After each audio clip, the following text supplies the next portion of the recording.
Hello out there, and welcome to my channel.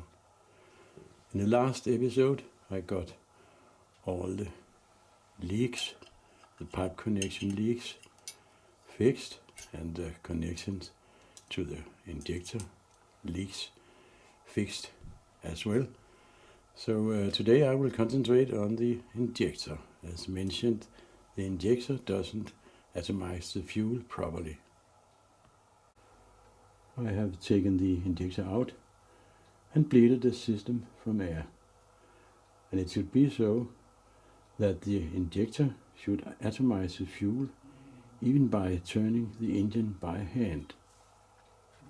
Let's have a closer look at the injector. About there.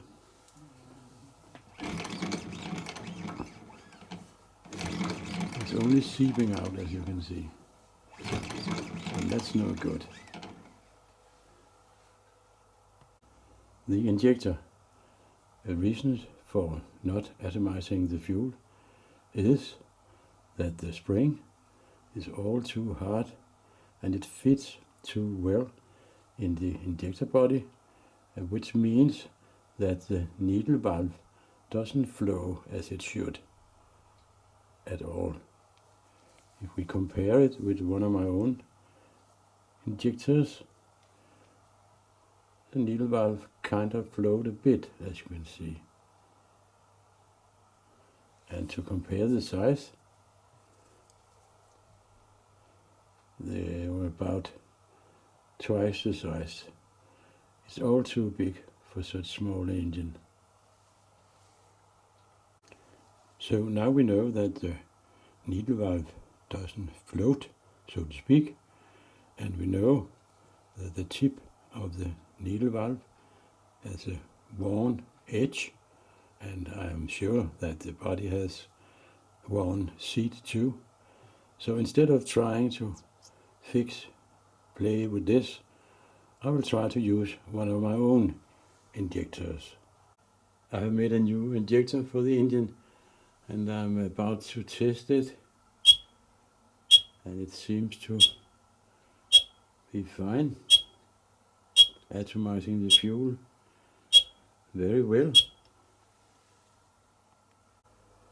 Then I have machined the old injector body to fit the new injector,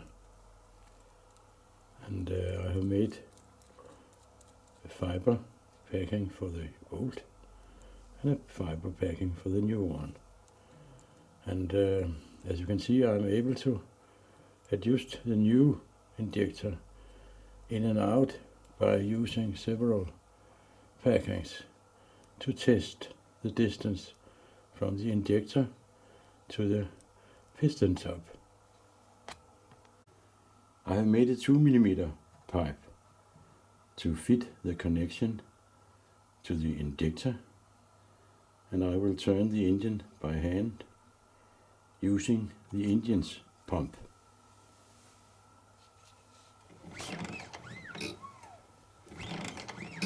Yes. The injector atomizes the fuel, but it's far too much fuel for such a small engine. Too much fuel for such a small engine. It's understandable because of the injection pump, all too big with a plunger of 4mm. But as you perhaps recall, I have made a stop for the wedge. At this position of the wedge, it is the maximum stroke of the plunger, pump piston, and I will try to adjust the wedge to about here for a shorter stroke of the pump. Another issue, in my opinion, is that there inside the flyball governor is a spring, and I would rather like to have an adjustable spring instead. So I will take off the spring from the flyball governor. Another test of the engine running, and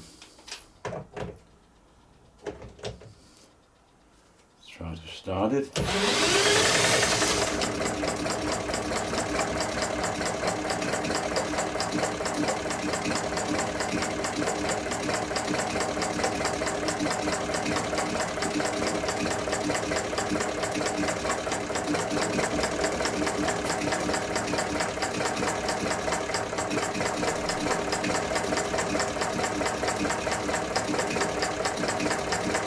And the governor struggles to control the injection pump. But it's running. I have connected the engine to a hose, an outdoor hose, so to speak, because it's still smoke, but no unburned fuels coming out.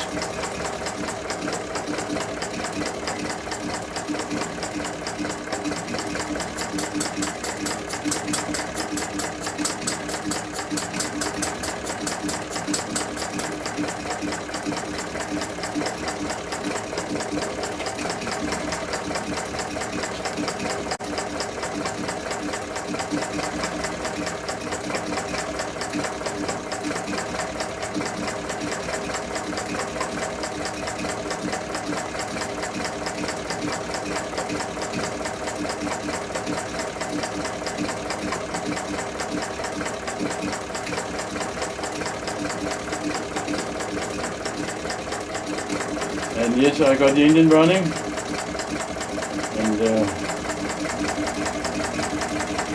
it's running rather properly.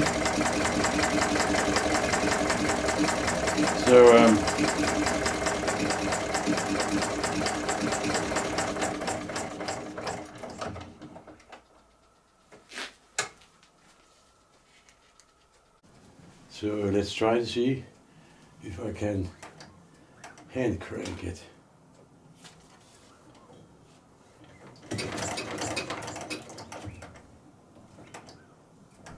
Almost.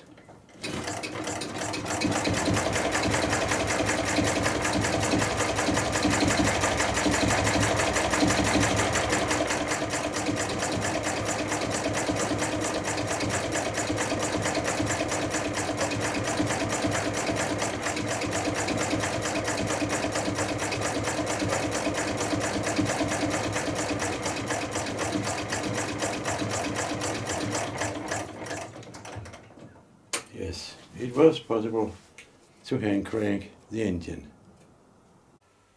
Yes, the engine is easy to start and it runs rather properly, but not perfect.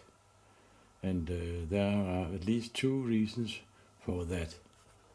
The flyball governor struggles with an all too big injection pump to use a tiny bit of fuel for the injector. The other reason is that the engine has no combustion chamber, only a bit hollow-shaped cylinder head. So in this case, some of the atomized fuel from the injector will hit the piston top and not be mixed properly with the air, and after some running, built up carbon on the piston top will absorb fuel, and the engine tends to go up and down in speed until too much absorbed fuel suddenly ignites and we have a runaway situation for a short while until the fuel is burned. I think that I would be able to make a combustion chamber in the cylinder head or in the piston top, but I will stop now. I was only meant to test the engine and fix some of the small issues, not to totally rebuild the engine, but perhaps I will try it to fix the combustion chamber someday. The issues for the engine that has been fixed, some more important than others. First, all the pipe connections were leaking. The pump piston was leaking. It got a cap and an O-ring for the pump piston, and then a stop for the pump piston was made so that the wedge could move freely. Then a stop for the wedge link was made, and the block for the flyball governor. There was too much play between the flyball governor and the wedge links. A spring inside the governor was taken off, and only a reusable spring is used now. Then suddenly a ball bearing from the crankshaft fell out and bended the side shaft and scored the gear wheels. So the clamps for the ball bearing has been machined to pack better around the ball bearings. And then suddenly the flywheel broke loose, and it was fixed by using strong Loctite. And then last, a new injector was made. I must say that I think it is too many issues for an engine sold on the market today, unless you are able to fix the issues yourself. I got the engine for free to test it, and I must say I have really had fun playing with the engine, trying to have it run rather properly. That's all for now, and thank you for watching. Bye bye.